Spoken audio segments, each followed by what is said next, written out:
8वां question देखेंगे। यहाँ पर पेडेस्टल के शिखर पर 1.6 मीटर ऊंची मूर्ति लगी है। तो पेडेस्टल है ये BC, इसके शिखर पर यहाँ पर एक क्या लगी हुई है, मूर्ति लगी हुई है 1.6 मीटर लंबी ऊंची। भूमि के एक बिंदु से मूर्ति का शिखर है ये। भूमि के इस बिंदु से मूर्ति के शिखर का उन्नयन कोण है 60 अंश। तो ये कोण बना देते हैं हम 60 अंश। तो ये कोण है इतना बड़ा वाला 60 अंश।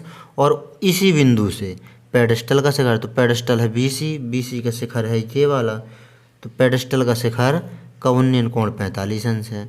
तो यहाँ पर 45 अंश का कोण बना देते हैं हम। छोटा वाला कोण ये है 45 अंश का और ये बड़ा वाला कोण है 60 अंश का।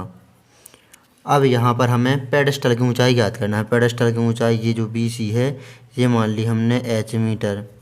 अब यहाँ पर देखेंगे हम समकोण त्रिभुज, यहाँ पर A बिंदु मान लेते हैं, BC और D।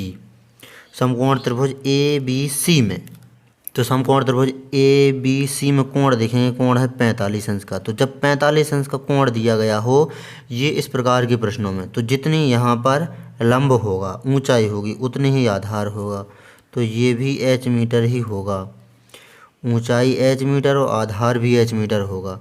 तो यहाँ पर समकोण त्रिभुज ABC में चूँकि थीटा बराबर है 45 अंश, इसीलिए AB बराबर BC बराबर, दोनों बराबर होंगे, AB होंगे बराबर BC के, और ये माना है हमने H मीटर। अब यहाँ पर हम समकोण त्रिभुज ABD देखेंगे।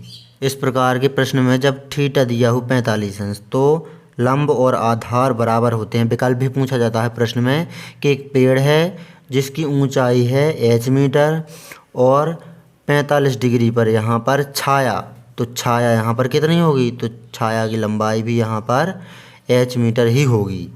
इस प्रकार का प्रश्न पूछा जाता है। तो यहाँ पर ABD देखेंगे तो लंब और आधार की चर्चा हो रही है। अब ABD में BD चाहिए हमें, तो BD किस प्रकार यहाँ पर मिलेगा, B से लेकर D तक। तो BC है H और CD है 1.6। तो जोड़ देंगे इतना ये और इतना ये, तो हमारा BD आ जाएगा B से D तक। तो समकोण त्रिभुज ABD में लंब और आधार की चर्चा हो रही है, तो tan थीटा बराबर सूत्र लगा देंगे हम, लंब बटे आधार। तो यहाँ पर थीटा का मान दिया है बड़े त्रिभुज में 60 अंश का, तो हो जाएगा tan 60। लंब दिया है यहाँ पर BD का मान है H प्लस 1.6। आधार है यहाँ पर H मीटर। आगे सॉल्व करेंगे यहाँ पर, तो tan 60 का मान देखेंगे कितना होता है त्रिकोणमितीय अनुपात की सारणी में, √3 होता है। याद आपको कर लेना है त्रिकोणमितीय अनुपात की सारणी। H प्लस 1.6 ऊपर और बटे में ये H ज्यों का त्यों। यहाँ पर तिर्यक गुणा करेंगे, H का गुणा √3 में होगा तो हो जाएगा √3H। 1 का गुणा इन दोनों में होगा तो ये H प्लस 1.6 ही रहेगा। H की संख्याएं एक तरफ ले जाएंगे यहाँ पर हम, तो यहाँ पर ये प्लस का H बराबर के इस तरफ ले जाएंगे तो हो जाएगा माइनस का H, बराबर के इस तरफ बचेगा 1.6 ही। अब यहाँ पर H लेंगे हम कॉमन, तो यहाँ पर H लिया हमने कॉमन, तो यहाँ पर √3 बचा और यहाँ पर पूरा H कॉमन ले ही लिया, तो यहाँ पर बचेगा 1 और बराबर में 1.6। आगे सॉल्व करेंगे यहाँ पर हम, तो यहाँ पर देखेंगे हम कि H के गुणा में है √3 - 1, तो √3 - 1 को बराबर को उस तरफ भेज देंगे, तो इस तरफ गुणा में है, बराबर को इस तरफ आते ही भाग में पहुँच जाएंगे, तो √3 - 1 भाग में पहुँच जाएंगे। अब यहाँ पर हर का परिमेयकरण कर देते हैं, तो √3 - 1 है। अब यहाँ पर हर का परिमेयकरण कर देते हैं, √3 - 1 है नीचे, तो √3 + 1, हर का परिमेयकरण इस प्रकार होता है चिन्ह बदल करके। √3 + 1 का ऊपर नीचे गुणा कर देते हैं हम यहाँ पर, √3 + 1 बटे √3 + 1।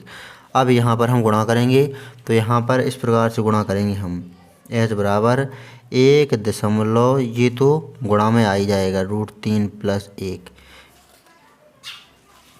नीचे देखेंगे हम यहाँ पर, तो यहाँ पर a - b a + b सर्वसम्मिका, तो a² - b² हो जाएगा, तो a² यानी कि √3² - b² यानी कि 1 का स्क्वायर। अब यहीं पर सॉल्व करते हैं हम, तो यहाँ पर H बराबर 1.6 into √3 plus 1 same to same ज्यों का त्यों बटे नीचे देखेंगे √3 का वर्ग होता है 3, 1 का वर्ग 1 ही होगा। √3 का गुणा जब √3 में होता है तो 3 आ जाता है, तो ये उसी प्रकार है। अब यहाँ पर h बराबर 1.6 √3 प्लस 1 बटे 3 में से 1 घटा दिया तो 2। तो यहाँ पर 2 का भाग 1.6 में चला जाएगा तो आ जाएगा 0.8 और ये इंटू में √3 प्लस 1 ज्यों का त्यों। तो ये आ गया हमारा h हमने क्या माना है, ये माना है पेडस्टल की ऊंचाई और यही हमें ज्ञात करना था। तो ये हमने यहाँ पर सॉल्व कर दिया प्रश्न को।